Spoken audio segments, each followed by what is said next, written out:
ஆடு மாடு இல்லாதவன் அடமலைக்கு ராஜா. இருக்கிறவன் எவ்வளோ இடம் வச்சுருந்தாலும் கூஜா தான். என்ன அப்படி சொல்கிறேன்னு பார்க்குறீங்களா? எங்களுக்கு களமே இடம் இருந்தாலும் அடமழை பேஞ்சிருச்சு அப்படின்னா இங்கே பாருங்கள் தண்ணி நிற்க ஆரம்பிச்சிடும். மாடு கட்டுறதுக்கு களம் முழுக்க இடம் இருக்குது. இருந்தாலும் அடமழைக்கு பேஞ்சிக்கிட்டே இருந்தது நோய் நோய் நோயின்னு அப்படின்னா கட்டுத்தரில் கூட கட்ட முடியாது. ஏன்னா குடங்குடமாக மூத்திரத்தை சாய்க்கும். இங்கே பாருங்கள் எவ்வளோ ஈரமாக இருக்குன்னு.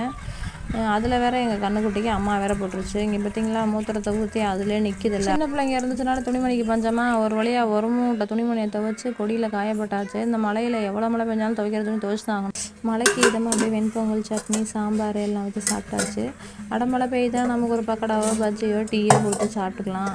டிவியை போட்டுட்டு உட்காந்துக்கலாம். ஆனால் ஆடு மாடெல்லாம் யோசிச்சு பாருங்கள் பாவம். ஏன்னா ஆடு மாடுக்கு இற போடுறதும் கஷ்டம், இற இருக்கிறதும் கஷ்டம். ஆட்டுக்கெல்லாம் பிள்ளையே பிடிக்க முடியல. ஒரு வழியாக நனைஞ்சிக்கிட்டே வெப்பில் வச்சு வந்தாச்சு. எங்கே பார்த்தாலும் கட்டுத்தர ஈரமாக இருக்கேன்ட்டு ஒரு நல்ல இடத்துல நோண்டி மண்ணை கொண்டு போய் அப்படி தூவி விட்டோம்னா கூட கொஞ்சம் நரணம் இருக்குன்னு மண்ணை அடி 4 சதி கொட்டியாச்சு. எப்போ அந்த மழை காலம் எப்படா முடியும், ஆடு மாடெல்லாம் எப்படா நல்லா வவுத்து நிறையா போடும் அப்படிங்கிற மாதிரி தான் இருந்துச்சு.